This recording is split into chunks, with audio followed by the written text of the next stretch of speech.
systems are offline. eRadio Live, powered by TCS Wi-Fi.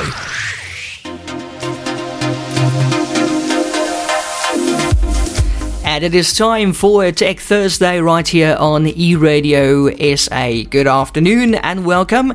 3 minutes past 3 o'clock. Your mic is on, Kaine. How are you? Hey, Eon. Thank you so much. Always good to be back. Happy to be here and excited to get into this week's news. Obviously, we got a lot of kickers again kicking off this week. And it's going to be good to go through everything and see what's up in tech in South Africa. You have a very interesting lineup today. I just can't beat it. Not even with my Vodacom vouchers. So today we're taking a look at what some of the best and worst mobile networks in South Africa are, ranked by over 300,000 different speed tests across those networks. And we're also taking a look at the digital model of the famous artifact that was found near a Roman shipwreck, which is one of the first analog computers ever found, about 1,000 years ahead of its time. We've got Microsoft, which is going to be buying some AI and speech recognition technology from Nuance, who is a digital tech firm that is selling Microsoft that technology. We have some smart cities, 3 smart cities actually planned for South Africa. I'm pretty sure you'll know 2 of them. And SA government is planning to develop an online ID for all South Africans. My word, Kaine. Why don't I just switch my mic off and give it all to you? I can't beat it. But anyway, let me try. Telkom was caught, they were accused of unlawfully using network infrastructure of another provider to offer fiber broadband services. Oops. That was a bust earlier this week. Then also Facebook is testing a new speed dating app. It looks like it's going to be a video related or video based thing. It's called Sparked. Well, look at that. Facebook's always changing, chopping and changing. Hey? At least it's not date. Oh no, that would be like so corny, eh? And then Vodacom has announced the launch of the VodaLend Voucher Advance, which allows Vodacom customers to buy food and appliances on credit. I think the people are going to go boss now because everybody's just buying and living off credit at the moment, eh? Yeah, my friend's going to ask me, so how did you buy that food? I thought you had no money. I'll be like, no, my ISP paid for it. My phone Thanks, paid Vodacom. For it. Well, before we forget, guess who is our sponsor today? Yeah, guessing that is probably one of the most difficult things. It's impossible actually. It's the Tomatin robot. It's a wearable robot. You wear it on your head and it feeds you tomatoes all day long. Why?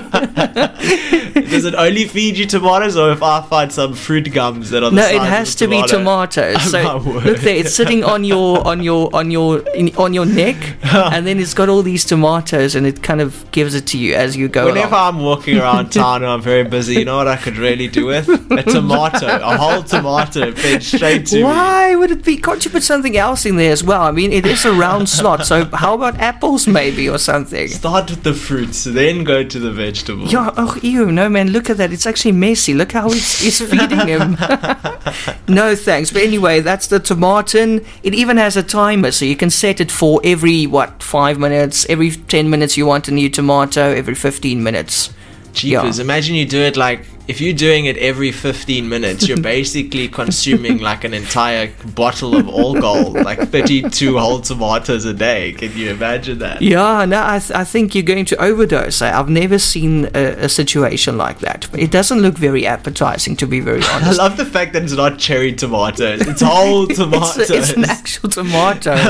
Yes, no, listen, that's crazy. But anyway, that's our sponsor for today. Chantal on the WhatsApp line saying she's going to do that with Vodacom. She's going to buy her food and stuff with Vodacom from now on. Thanks for telling us. That's going to be really cool. Let me know how long that lasts. Sure, that'll be really cool. I wonder what the terms and conditions are there. Anyway, is it a Voda voucher? What's it called? VodaLend. VodaLend. And yeah, you have to pay it back. I thought it was a joke. We were going to see in the article, but it's like a Markham's account for food. Yeah, you can even get Nando's with this voucher, apparently. Oh, wow. This is pretty new to me. But anyway, we live in 2021. Anything's possible. You can buy your data and your burger from the same place. Yeah. Oh, my word. Listen, I nothing amazes me anymore. Let me just say that. Nothing. Anything is possible. Anything. But anyway, Kaine, take it away. Right, so we're off onto our first. So I don't know if you remember, but about 2 weeks ago, we actually had a look at a similar report or a review, and that was a report based on the quality of mobile networks in South Africa, based on how much negative feedback they got. So the people who got the most negative feedback had the worst score, and the people that had the least negative feedback had the best score. Yeah. But in this particular test, we're actually looking at performance-based results. So the report is based on 350,000 odd speed tests that were performed by thousands of My Broadband speed test users across South Africa between the 1st of January and the 31st of March 2021. The research showed that South Africa had an average mobile download speed of 33.23 megabytes per second and an average upload speed of about 13 megabytes per second. So it's very interesting results. We'll go from the network with the worst quality scores all the way to the best. So coming in at the worst quality mobile network scores in South Africa over the last 3 months. Can I guess? Yes, you can. The worst, right? The worst. Cell C. No, Rain. Oh, yeah. That makes sense. Rain also had the most negative feedback in the previous report. So it's funny how these numbers are actually somewhat correlating. You know, worse quality scores, more complaints, better quality scores, less complaints. Yeah. So the next up on the list actually is not the same as the previous list. The previous one, the second most complaints was actually Telkom. In this one, the second worst quality score is Cell C. Okay. Cell C coming at the second worst. Interesting though that they get that, you know, that they don't actually have pretty good, you know, Cell C usually sticks somewhat under the radar. Yeah. I always think they're kind of a safe bet. But in this scenario, no, apparently not. Then it was Telkom coming in at number third best, sort of. Second best is Vodacom. Okay, and first best again we have MTN. Wow. Right? Viva MTN. Viva MTN coming in as the underdog. So MTN had the highest average download speed at 64.29 megabytes per second, followed by Vodacom on 32.76 megabytes per second, Telkom at 27 and Cell C at 20. Rain making a terrible 10 megabyte per second. It's 1/6 of the speed of MTN. So Rain, which is had the worst score, only has 1/6 of the average speed of MTN, 1/2 of the average speed of Telkom, 1/3 of the average speed of Vodacom. Very interesting. I think Rain kind of, what do you say, not undersell, but what, oversell? Can you oversell? What's the word? I think it's like being in a position of being overbought, where you've advertised such a good product that kind of bodes so well with so many consumers, and you haven't taken into account delivering that product or service which you're advertising. And even in the report, they say the decline in Rain's network performance was likely a result of network congestion in some areas because of higher subscriber numbers. So they're overbought, and their priority now would obviously be to upgrade their existing infrastructure in enough time that they don't lose the edge that they've acquired with the large influx of customers.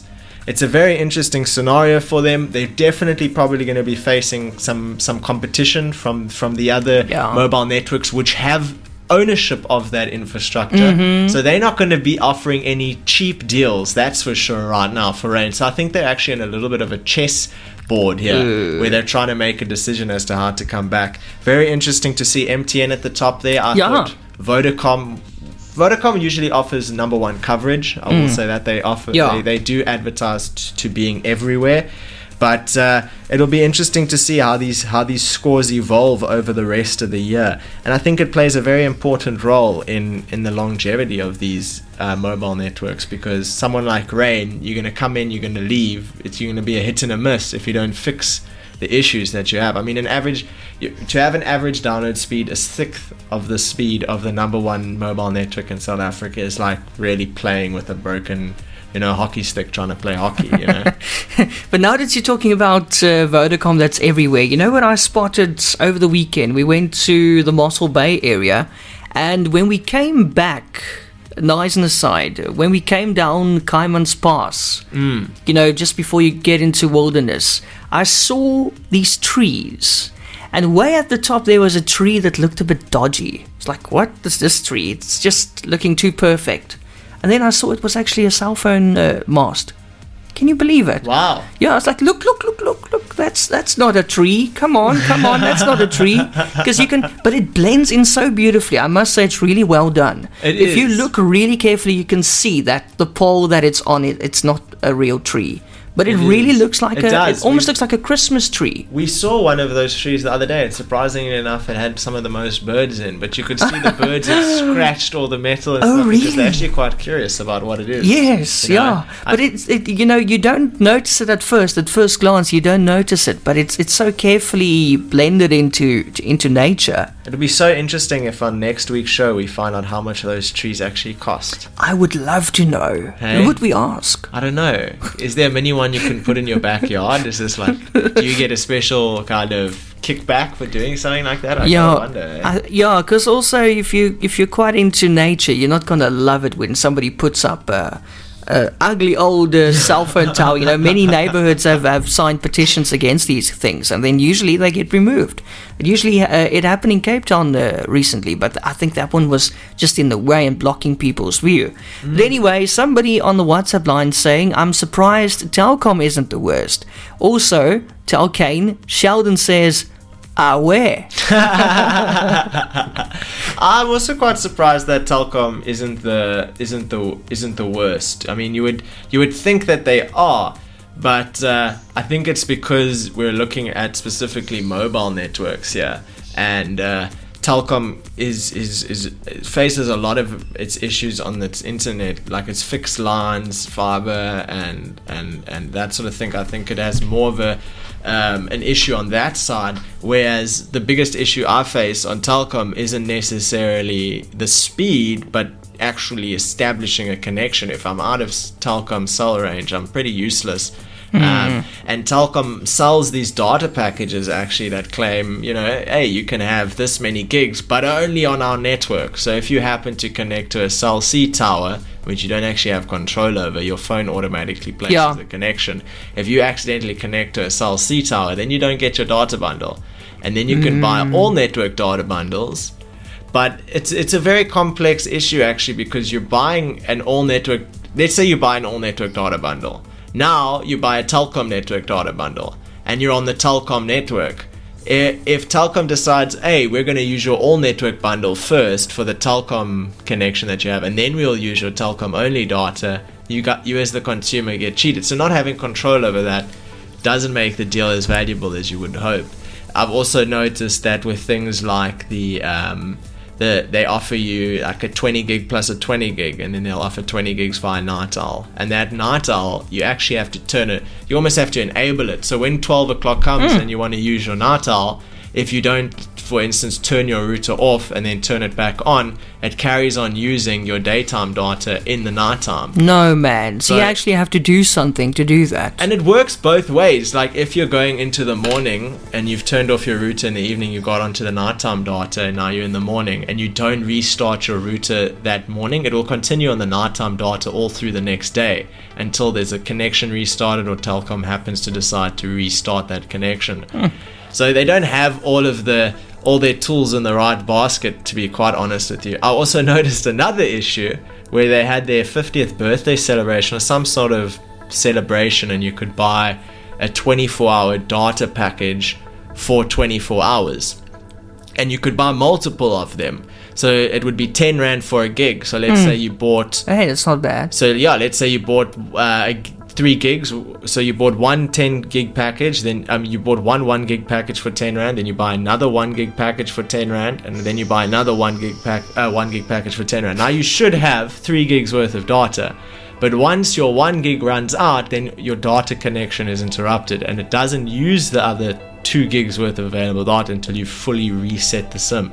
So there's a lot of those kind of problems, which should put Telkom at the worst mobile network. But interestingly enough, if we look at the old report, which talks about which mobile networks have the worst negative ratings, Telkom comes in at second worst. So Rain is first with the most, then it's Telkom, then it's Vodacom, then it's Cell C. But when we're comparing it against the speed of those networks respectively, then Telkom's position that they place, if I'm looking now, is third. So from second worst to third best in terms of speed, they're definitely in some hard times, I think. Thank you, Kaine. I also see Telkom and OpenServe are accused of unlawfully using network infrastructure of another provider to offer fiber broadband services.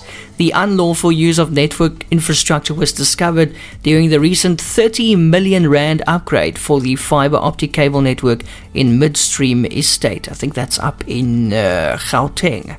Anyway, they kind of used another network stuff. Now, how does someone just happen upon doing that? Hush, they did it, Do they walk up to the infrastructure and just use it? This looks nice, let's use it, yeah. I wonder how you go about doing something like that and how you get caught. How embarrassing.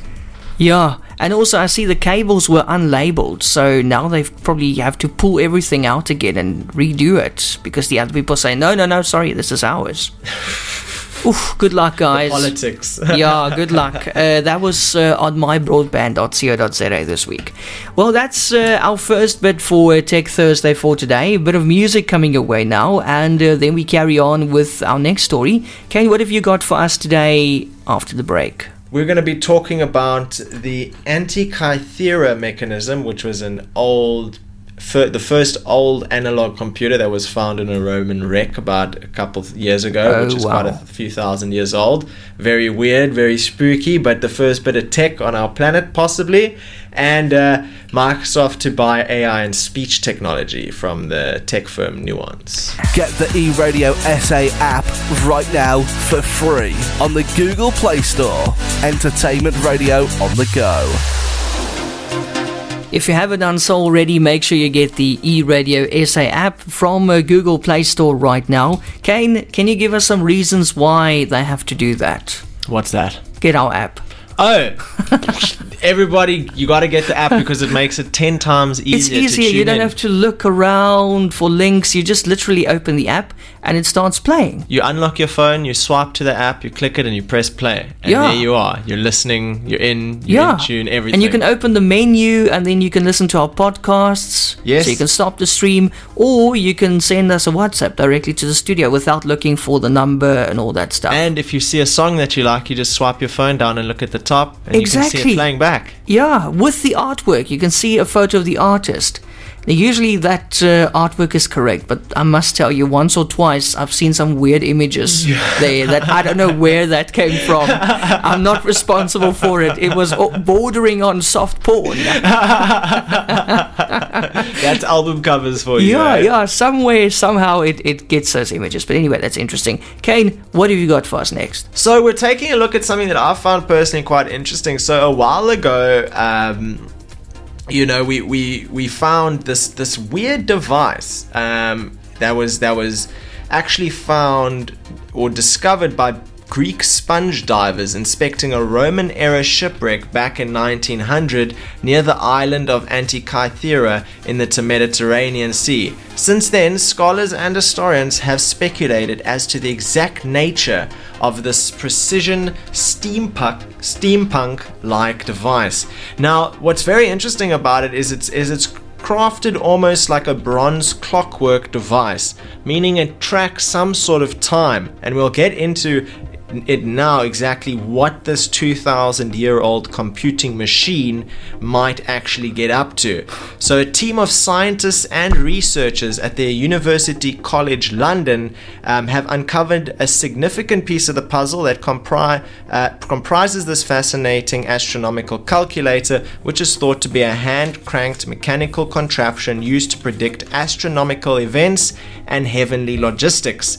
So as you can imagine, Eon, I mean, 2,000 years ago, we're not exactly at the tech-savvy era. I mean, we don't have clocks, we don't have wristwatches, we don't have mobile phones, we don't have microwaves, we don't have many of the normal tech that we see each and every day, and now they find some sort of astronomical kind of tracker that can do a few unique things. So take a look at some of the things that this little device can do. So it was fabricated using a complex intermeshing of 30 surviving gears and was harnessed to not only predict the positions of the sun, moon and the planets, lunar and solar eclipses, and astronomical phenomena, but also dates for the ancient Olympics. Yo. Now this is a device 2,000 years old. No, man, what was the RAM? What was the RAM? Exactly. And the interesting thing is it was analog, so it utilized gears and mechanisms in order to calculate and keep this information understood. Sure. And first of all, I mean, the amount of knowledge and understanding that you have to have in order to build a device which is tracking these, you know, astronomical events, some things such as like the position of the sun and the moon and the planets, and even dates for the ancient Olympics. I mean, it's recording, you know, it's not simple information that it's recording. It's complex. It's above and beyond their pay grade. It makes you wonder what its exact functionality might have been. And then the scientists who created the digital model, they say ours is the first model that confirms to all the physical evidence and matches the descriptions in the scientific inscriptions engraved on the mechanism itself, explains lead author Professor Tony Freeth with UCL Mechanical Engineering. The sun, moon and planets are displayed in an impressive tour de force of ancient Greek brilliance. How interesting, right? Very. To think that something like that was used so long ago. Yeah. I mean, you would think that people are using hammers and stones to make farms and do very basic things. And here they are caring about the stars and the moon and the eclipse and solar and astronomical phenomenon more than we do. More than the average person does. So my question is, how many of these devices existed? Was it something so significant that whoever had possession of the device had economical benefit or agricultural benefit, or what was the benefit that this device was constructed for? More questions than answers, but very interesting. And how many are still undiscovered? You don't know, you know, and what have we looked at and passed by that might have been more technologically advanced and things like that? How much stuff was uncovered that was just thought as, you know, because that was like the time in the 1900s and things like that. And I mean, 2,000 years ago, it was the time of antiques, you know, you just very pottery this and pottery that. We might have found a lot of things that may have been used for something more advanced. But on to the next story. So Microsoft is to buy AI speech technology from Nuance for $16 billion. Of course. Okay. Only lots of zeros whenever you hear Microsoft. Yeah, you know? I'm not surprised. How many, you know, they have to have checks that are longer just so they can fit all the zeros on it. Yeah. I don't know what they're going to do when they have, you know, deflation coming into play in 20 years from now. They're going to sound like they're doing stuff like Zimbabwe did. Deal comes as Microsoft builds up its cloud computing operations for healthcare and business customers. So healthcare and business customers, you can see, would probably do very well with AI and speech recognition technology, especially to achieve mundane tasks. You know, you can say someone in healthcare could say, hey, computer, print, you know, today's report for patient X, and now the report is coming in, and you can maybe throw in some analogies or special terminology that gathers all this information. It could really help speed up processes and client relationships and things like that. So Microsoft is to buy the artificial intelligence and speech technology from Nuance for $16 billion as it tries to expand its computing operations for healthcare and business customers. Nuance is known for pioneering speech technology and helping to launch Apple's virtual assistant Siri, which operates in 28 countries and reported revenues of $1.5 billion in its last full financial year. So the Massachusetts-based company said it served 77% of US hospitals, providing services including clinical speech recognition, medical transcription, and medical imagery. Very interesting. The deal comes after companies went into partnership in 2019 to automate clinical administrative work, such as documentation. So, Microsoft offer of a $56 a share represents a premium of 22% on Nuance's most recent closing price. Nuance's shares were up 16% at $53 around midday in New York on Monday. Very interesting. I mean, these are big players making big moves. They're thinking money in the future. I mean, Microsoft, even Facebook. I mean, Facebook bought WhatsApp for billions and still hasn't actually derived a revenue from it. It is unpaid for in terms of covering its balances. So it's very, I think it's a lot of it can be a hit and a miss in the tech industry, hey? I mean, you got to really pump money in, flipping 16 billion, and they don't even have the MVP yet, you know. They don't even have the minimum viable product as far as I can see. So Sure. they really have money to spend, and they know exactly what they're doing. Yeah. There's a 10-year plan or a goal in mind. It has to be, yeah. Has to be for that amount of money. I hope so. I would hope so. Wow. Pray so. Yes. Well, moving on, Kaine, thank you. That was very interesting. Dating apps. Everybody knows about the dating apps. We actually spoke about ghosting this week on Greatness Coaching with Heidi M. Why people ghost each other online. And you find that quite often now with the dating apps. You're still talking to somebody and then boom, they just vanish or whatever, and you find that you've been blocked, and for absolutely no reason. And that kind of rejection or disappearance is called ghosting. Yes. Apparently it comes way back in time. People ghosted each other in the 80s already by not sending each other mail back. Reply back to the mail. or just tearing up your fax. A lot easier to cover your own backside there. You just say, no, you know, maybe the letter didn't arrive. I mean, you can't do that on WhatsApp. Yeah, exactly. The message or Tinder. I mean, it's so easy to just go click unmatch, you know. Yeah, and then I mean, you don't have to explain anything, but it kind of hurts the other person on the other side. But dating apps have been around for a couple of years now, and some of them have video chat capabilities to their apps. I know on Tinder you can, if you have mutual permission, you can start a video conversation, but the other one has to confirm and say yes. But now Facebook is adding a video chat dating app to the mix too, but with a twist. You'll be speed dating profiles for 4 minutes at a time, leading to a 10-minute chat if it went well, with the option of taking it to the next level by exchanging contact information to move the conversation to other platforms that Facebook owns. That would be WhatsApp. I mean, usually on a dating app, if it goes well, hey, let's go chat on WhatsApp because it's not lekker here. Let's go chat on WhatsApp. So now they kind of actually helping you with that, which is quite interesting. Facebook's new product experimentation team, an MPE, which works on experimental apps for where the company is busy testing the app, which is called Sparked. The Sparked website, which now appears to have been taken down, sets itself apart from other popular dating apps by promising no public profiles, no swiping, no endless DMs, and no cost. So you just connect with the person face to video, and you just set off upon a conversation. I mean, have you ever gone to the unmoderated section of Omegle? No. Don't. I've been in other chat rooms and it is crazy. You don't want to go there. I mean, that's out of bounds zone. And I just hope and I just pray that this doesn't happen to Facebook. I mean, you basically, for the person sitting there, you don't know what is about to come upon you at the next person.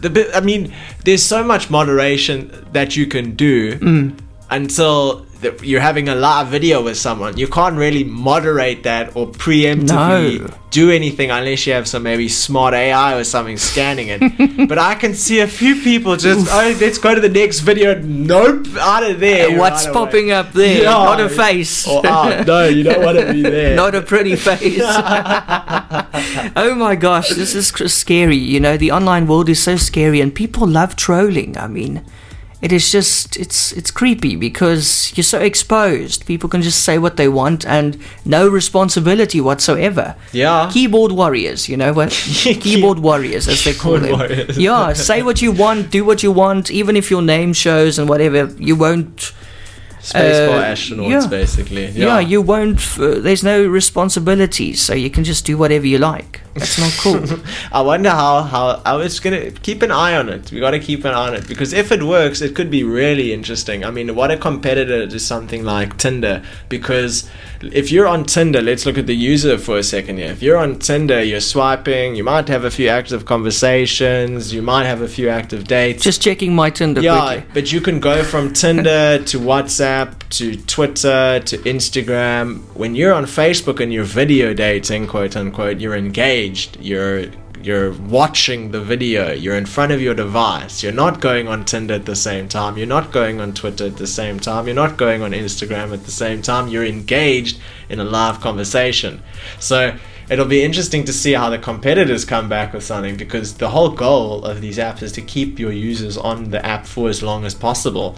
And now you have an app which is basically engineered to only keep you on that app. I mean, you're only supposed to be utilizing the Spark. I mean, it might not be that it was curated for that purpose, but that's definitely what the user's going to be doing. He's going to be fully engaged, fully immersed, fully communicating, and not using any of the other dating apps. I have 5 new matches on Tinder. Oh, really? I just logged on. How many on Spark? No. We don't know about that yet. No. Did it say where they're testing this? No. So maybe my guess would be America. Yeah, no, that's got to be By America default. or India or something like that. Yeah. India is a popular testing ground. Lots of people, very quick results. It's very easy to see bugs. I didn't even know that. That's very interesting. It's cheaper as well per user. I mean, if Facebook wants to make an advertisement, they don't necessarily have a cost, except that their cost is whatever the lowest price of the ad that they're replacing by putting their ad in front of you.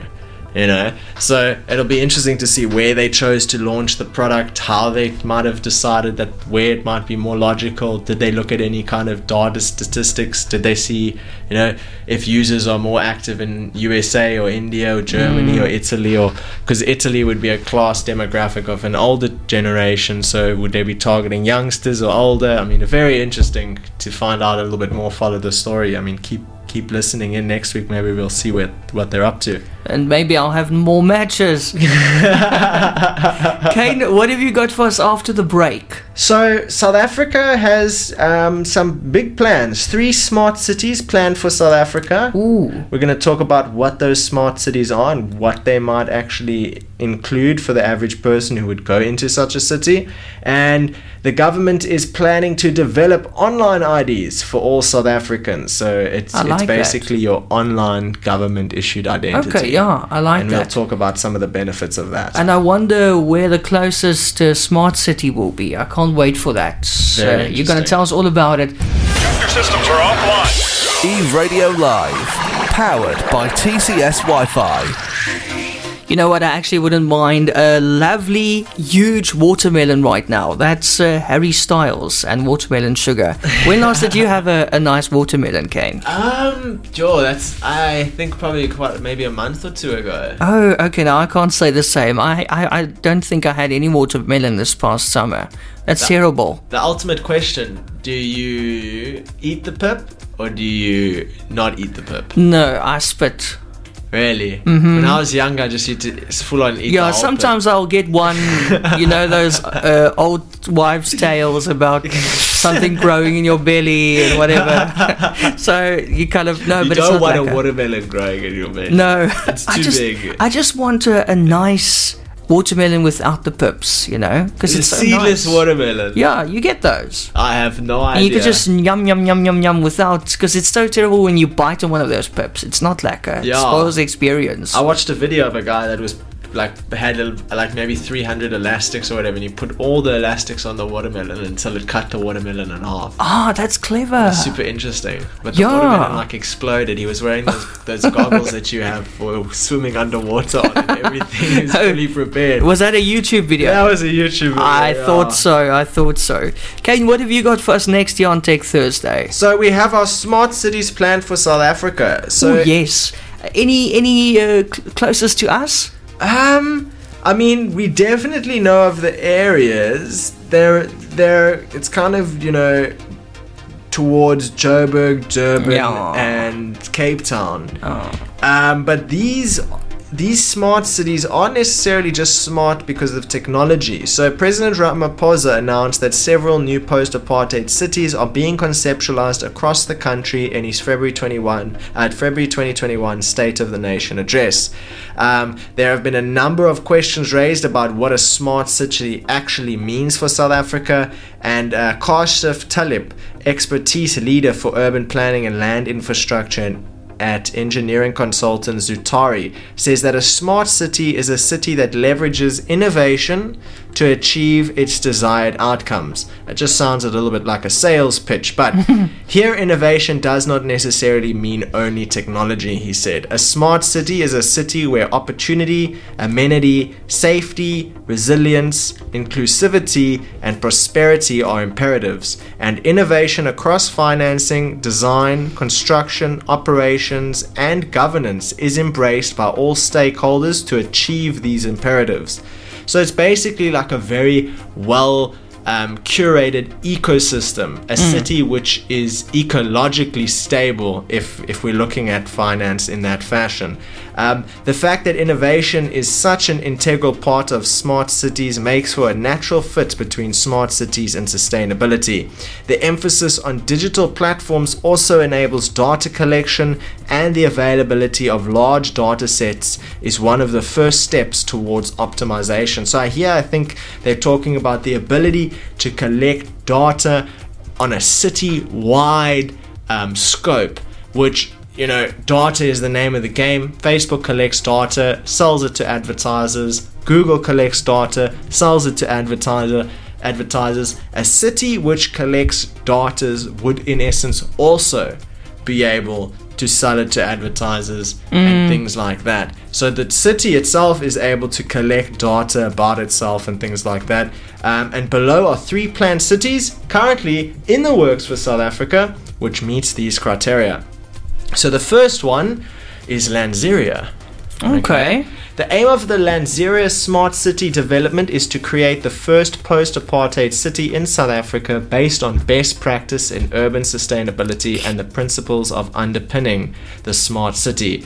It is to be inclusive of the broadly defined South Africa socio-economic spectrum and must stipulate a vibrant mixed urban economy, the master plan states. So this is obviously going to be BEE. It's going to be containing all of the usual parameters that we see here in South Africa. The city will be built surrounding the Lanseria International Airport north of Johannesburg in a project which is expected to take 25 years to complete. Knowing South Africa, it'll probably be 125 years or stop on the 75th year. Yeah, because somebody's going to steal everything. The cables are going to be gone. Someone stole the highways or something. You know, you don't know. No, for sure. Listen, I'm actually, I'll put money on it. It's going to be stolen. They will steal your city. The whole city just gone. Overnight. All aluminium. Yes, None of it. overnight. No, definitely. Sitting in the center of the development, the airport will be the main economic driver for the city's growth. Strong residential growth in the surrounding areas is expected, which would be supported by improvements to existing roads in the area. The Lanseria Smart City will feature rainwater harvesting and solar energy to limit its carbon footprint. I like that. And that's really cool. I think it's an important imperative for every city, because a single government or a single country cannot by itself become have a good carbon footprint or be economically green or any of those sort of things, because it's actually microsystems within the country that are dictating these things. It starts at the cities, and then the businesses in the cities, and the businesses in those cities have to follow rules and stipulations created by that city or by that state. Very, very interesting. Thinking what we could see as benefits starting from right at the beginning, from the infrastructure and things like that. Because today, in today's age, when we're upgrading and we're developing on existing cities, you're not able to pre-plan. You're not able to pre-plan road infrastructure. That's why some main roads in South Africa, which go through an entire town, are 2 lanes wide. And if you go to Hong Kong, you have like 10 lane wide roads. The infrastructure is there to accommodate the scalability of it all. And being able to be there in that planning phase, look at real life scenarios and shortcomings and things like that we face, and then being able to erect that into an entire city is it's priceless. So the next city will be the Durban Aerotropolis. The Durban Aerotropolis aims to become a premier business and trade hub in sub-Saharan Africa. The plan will turn the entire surface area around King Shaka International Airport into a smart city with diversified economic activities that will boost the province's economy. The city will cover 2,000 hectares of land as well as 10,000 hectares of green space for expansion. Jeepers, 12,000 hectares, of which only 2,000 will be used. It seems like a little bit. The development is also expected to create over 750,000 jobs. Sure, that's good. Wow. According to the official website for the Aerotropolis, the region will ultimately see over a 1 trillion rand in potential investments and over 1.5 million residents. So that's quite a population, considering our little town of Knysna is about 70,000. And if we had to build the whole of Knysna, it would probably be quite a thing. And you're talking about building a business center, a residential center, Sure. an industrial center. I mean, it's going to be a massive ordeal. Akon even wanted to build a crypto city at one time. I think he even does, but not in South Africa. I think it's in Africa somewhere. These components include a freight-orientated development with at its heart a world-class cargo facility managed by a single handler, Dubai Trade Port Corporation. That's dodgy. It is purpose-built, and it is one of the few developments worldwide which incorporate a greenfield site with additional surroundings land availability for carefully planned and controlled expansion. I mean, this is insane. And then we have the Mooikloof megacity. Officially launched by the president in October 2020, the Mooikloof megacity development is set to be built just in the east of Pretoria. The development has a total value of over 84 billion rand is one of the 62 strategic integrated projects. The first phase of the project is residential developments, and some 50,000 sectional title units are planned. I mean, these are not by any means necessary small goals and projects. They are massive projects. And where's the money coming from to build these? I mean, we're talking 44 billion, 9 billion, 84 billion. Where's it coming from, Kaine? Where's it coming from? No, where? Seriously. And who gets paid? And where's it going? Who gets That's paid? my concern. Yeah, no, money doesn't come from nothing, and it seriously doesn't just pop in. And we know that some of China's infamous strategic growth strategies is to fund African countries, and when they cannot afford to pay it back, they seize control of that property and it is theirs. And if this is the case, I hope we got our ducks in a row. I'm not too sure how the funding is working, but let's get these, if it's possible and it's economically sustainable and we can do it.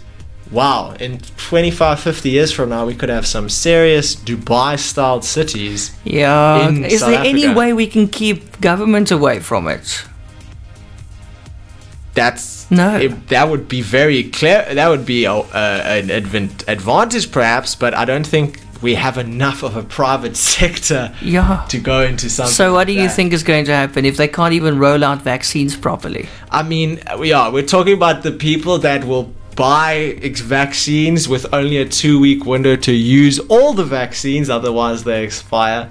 I mean, we don't have our reputation sheet doesn't seem kind of put out right that we can maybe manage this massive development or this massive project. But if it is funded externally by China, UAE, I'm thinking America, China. If it's funded by any of those enterprises, they know what they're doing. They are actually going to be able to erect it properly. I mean, China can build a city in a month if they really wanted to, and they would be able to liaise with us in such a way that we don't make those mistakes. So I would hope that there is some level of external backing or external expertise, at least, because we don't have a super smart city already to work off of. We see where it works in other countries, which is an advantage, but to be able to have someone in our court that can develop such massive projects and manage material needs and workload. I mean, creating 750,000 jobs means 750,000 people have to be managed and paid, and that's an ordeal. I mean, it's going to be interesting. Let's see what happens. Anyway, there's a question for you, Kaine. I don't know the answer. We might have to Google it, but you are so clever. So let's see. Does 4G use more data than 3G? Does 4G use more data than 3G? Well, if you ran a 4G connection downloading at its maximum speed for an entire day, and you ran a 3G connection downloading at its maximum speed for an entire day, you will download more with a 4G connection. Considerably. Because it's faster. A 4G connection can go up to 80 megs a second, even more in some cases. Sometimes less, so let's say anywhere between 40 and 60 megs a second, where your average 3G connection might break anywhere between 5 and 10 megs a second, so you're likely to download anywhere between 3 to 10 times more data. Yeah, so you're going to use more data because it's faster. If you're consistently downloading, if you're doing the same thing, so if you're watching one episode back on Netflix on a 3G connection, and you're watching one episode back on Netflix with a 4G connection, you won't use more data. You might buffer on the 3G connection, but you will use the same amount of data getting the same information to your screen. And that's why we have Kaine on the show, because he's so bloody brilliant. No need for Google. Kaine, also, we spoke about Vodacom earlier. You can't eat your cell phone, times are tough. But Vodacom has now announced the launch of VodaLend Voucher Advance. It allows you to buy food and appliances on credit. I wonder if MTN and the others will also join in now. I don't know, because Peplend. Can you imagine Peplend? Yeah. or like 7-Eleven Borrow. Who else is going to jump on the lending train? Ooh, credit, it's dangerous. But anyway, Vodacom customers can now access vouchers from two leading brands, thanks to the introduction of Voucher Advance. It's an innovative lending proposition and the first of its kind for SA consumers, the company said. Through Voucher Advance, Vodacom customers can choose to pay now and buy vouchers at a discounted rate, or get an advance and pay it later. To qualify for the Voucher Advance, customers need to be active on the Vodacom network for at least 6 months, as well as have a proven track record of buying airtime or data bundles. So that's fair enough. Currently, qualifying Vodacom customers can access an interest-free advance on a Nando's voucher starting from 25 Rand, or a 250 Rand advance on vouchers from Hershey's. That's the homeware store. I can actually see where this stemmed from. I mean, this is an evolution. This isn't just a single product that Vodacom has launched. I can remember when I used to have a Vodacom SIM card, I could actually request, I think it was called an airtime advance. Yes, you can still do it. Yeah. And I could get 15 Rand or 10 Rand airtime advance. And then next time when you load airtime, it takes it off with an extra Rand. Yeah. Oh, what's so there was interest. If you got 10 Rand, then you paid back 11, and you couldn't get your next airtime advance until you paid back your first airtime advance. And it worked really well. It saved me quite a few times, and also screwed me quite a few times. Yeah, because you load it and you forget. Like, I have no airtime. Let me just put in this 10 Rand quick one. I have negative 1 Rand airtime. And that's by the time you get home, Yeah. Yeah, no, it will be interesting to see how it works in the actual, in the shop. I mean, I will definitely use it. If I can get a Nando's advance and I'm at Nando's and I have no money, I'm going into Nando's. And we don't even have a Nando's, do we? I'll go to George. I'll travel. Nando's is great. But anyway, Vodacom customers, just note, once a voucher has been issued, you have 30 days to pay it back without paying interest. Vouchers remain valid for 3 years from the issue date. Vodacom customers can now access the Voucher Advance under Vouchers in the My Account tab on the My Vodacom app. That's the Voucher Advance button under Vouchers in the My Account tab of the My Vodacom app. Kaine, I can't believe it, but it would appear that we are out of time yet again. It would appear. Sorry, I watched too much BBC. Well, it's been a fantastic show, as is every week. I think we really juiced out this week in terms of topics. Yeah, and we covered quite a good amount. I mean, very interesting topics. I'm looking forward to next week to follow up on some of these topics and some of these big projects that are launching. So, I mean, come and tune in every week and hear about the new news, the follow up on the news and the things that we discuss all the time. And I think this is actually one of the first things where we didn't speak about crypto or Bitcoin. Yes, wow. And one thing about crypto or Bitcoin is a South African firm actually just raised some money in their cryptocurrency firm. They're called Revix, and they raised 58.5 million, and they're a crypto investment platform that claims to have some quote unquote behavioral loyalty model that incentivizes investors to undertake smart investment decisions. Very interesting, but it is the time of financial tech for sure. So this kind of stuff is very hot at the moment. People are looking to fund projects like these. Catch in next week. We're at a bull run in crypto at the moment. There's some big price movements. You would know. I have absolutely no idea. I shut up when you talk about crypto. I go, wow, wow. Smile and wave. It's your area, but it's very, very interesting.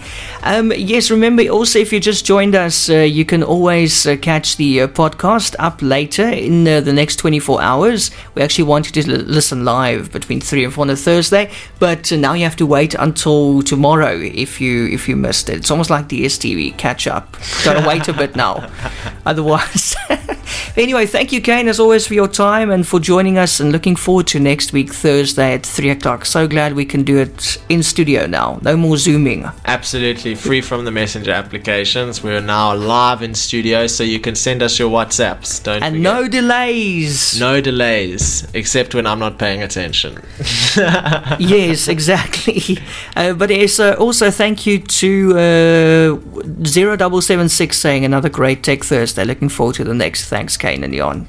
Thank you to you, 0776. That's what I do when I don't have a name on the WhatsApp. They know who you're talking about. Yeah, just give the last 4 digits. We're wrapping up now. Thanks, Kaine. All right, cool. Thanks, everyone. See you next week.